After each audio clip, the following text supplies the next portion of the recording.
అబ్దుల్లాపూర్ నియోజకవర్గంలో ఉన్నాం మనం. ఇక్కడ స్టేట్ ఫైనాన్స్ కార్పొరేషన్ నుంచి వైఎస్ రాజశేఖర రెడ్డి గారు వస్తున్నప్పుడు ఇచ్చినటువంటి భూములు ఆనాడే ప్రభుత్వం కంచె చేస్తుంటే మరి కబ్జా కాకపోతుండే.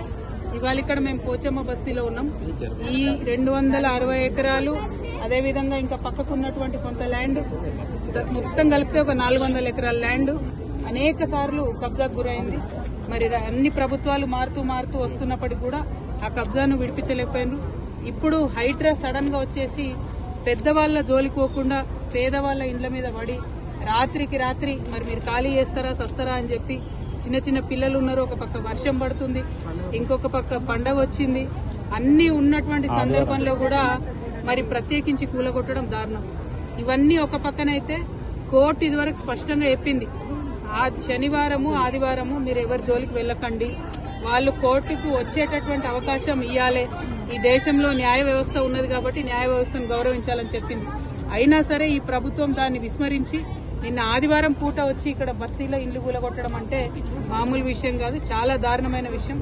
అసలు చాలా పేదవాళ్లు, ఎందుకు చాతగాని వాళ్ళు ఉన్నటువంటి వాళ్ళని కూడా, ముసలి వాళ్ళని కూడా రోడ్డు మీద గుంజేసి మొత్తం కూలగొట్టినటువంటి పరిస్థితి చూస్తా ఉన్నాం.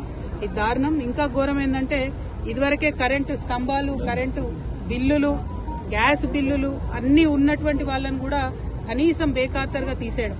ఇంకా మీదికెళ్ళి అబద్దం చెప్పుడు మేము నోటీసులు ఇచ్చినాం కాబట్టి కూలగొడుతున్నామని. ఇవాళ నేను రాష్ట్ర ప్రభుత్వాన్ని హెచ్చరిక చేస్తా ఉన్నా, పండగ పూట పేద ప్రజల ఉసురు తీసుకోకండి. మీరు ఇక్కడ ఉండేటటువంటి పేదలు ఎక్కువ మంది లేరు, 150-200 కుటుంబాలు కూడా లేవు. ఈ 200 మందికి మీరు డబుల్ బెడ్రూమ్ ఇండ్లు ఫస్ట్ ఇవ్వండి. వాళ్ళు ఇక్కడ నుంచి మూవ్ అవ్వడానికి R&R కాంపెన్సేషన్ కింద ఎట్లయితే మూసీ దగ్గర ఇచ్చిండ్రో అట్లా R&R కాంపెన్సేషన్ కింద కుటుంబానికి 50,000 ఇచ్చి వాళ్ళు జాగ్రత్తగా వాళ్ళని తీసుకెళ్లి డబుల్ బెడ్రూమ్ ఇళ్లలో దింపండి. కానీ మీరు ప్రభుత్వం ప్రజల పక్షాన ఉండాల్సింది. దౌర్జన్యంగా వాళ్ళ ఇళ్లు కూలగొడతా ఉంటే ఈ ఉసురు తగలక మానది మీ ప్రభుత్వానికి. మిమ్మల్ని హెచ్చరిక చేస్తా ఉన్నాం. మీరు మళ్ళా 6వ తారీఖు లోపల వస్తామని చెప్పి హైడ్రా వాళ్ళందరూ వచ్చి ఇక్కడ వాళ్ళని బెదిరించిపోయినరట. 6వ తారీఖు లోపల మీరు ఖచ్చితంగా డబుల్ బెడ్రూమ్ ఇండ్లు వాళ్ళకి ఇవ్వాలి. ఇచ్చిన తర్వాతనే ఇక్కడికి హైడ్రా రావాలి. ఒకవేళ డబుల్ బెడ్రూమ్లు ఇవ్వకుండా మళ్ళా హైడ్రా వస్తే ఆ బుల్డోజర్ కి ఎదురుగా నేనే పడుకుంటా అని కూడా ఈ సందర్భంగా మీకు తెలియజేస్తూ, ఈ బాధితులు వాళ్ళ వివరాలు అన్ని తీసుకొని నేనే వస్తాను. హైడ్రాకి రమ్మంటారా, ఎక్కడికి రమ్మంటారు, ఎట్లా రమ్మంటారు అనేది మీరు చెప్పండి. మున్సిపల్ మంత్రి ముఖ్యమంత్రి అయిపోయినారు, ఆయన దొరకకుండా ఆయన గడిలో ఉంటాడు, ఆఫీస్ కి రాడు, సెక్రటేరియట్ కి రాడు. ఎక్కడికి పోయి ఇవ్వాలి ప్రజలు, ప్రజాపాలన అని చెప్పిండ్రు. అక్కడ రోజు ఉంటే వచ్చి అప్లికేషన్లు ఇవ్వమన్నారు. అక్కడికి ఒక్కసారి వచ్చిండు ముఖ్యమంత్రి గారు లాస్ట్ 2 సంవత్సరాలలో. మరి పేద ప్రజలు పోయి కష్టాలు ఎక్కడ చెప్పుకోవాలి? మేము ఇక్కడ వీళ్ళందరి వివరాలు కలెక్ట్ చేస్తున్నాం. దాదాపు 200 కుటుంబాలు ఉన్నాయి. ఆ మొత్తం వివరాలు తీసుకొని మీ దగ్గరకు వస్తాం. మళ్ళా బుల్డోజర్ వచ్చే లోపల వీళ్ళకి డబుల్ బెడ్రూమ్స్ ఇవ్వాలని కూడా నేను డిమాండ్ చేస్తా ఉన్నాను. Thank you. జై తెలంగాణ.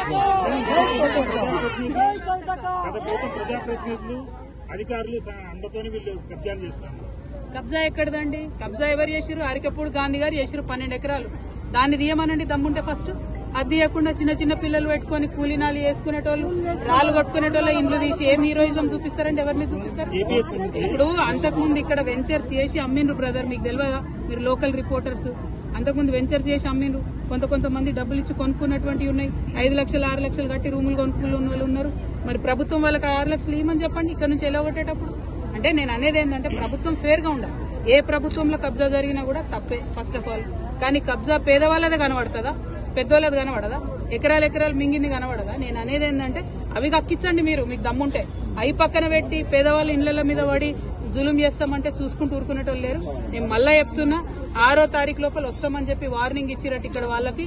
6వ తారీఖు లోపల మీది నిజమైన ప్రభుత్వం, ప్రజల ప్రభుత్వం అయితే ఇక్కడ బిడ్డలందరికీ మీరు డబుల్ బెడ్రూమ్ ఇండ్లు ఇవ్వండి.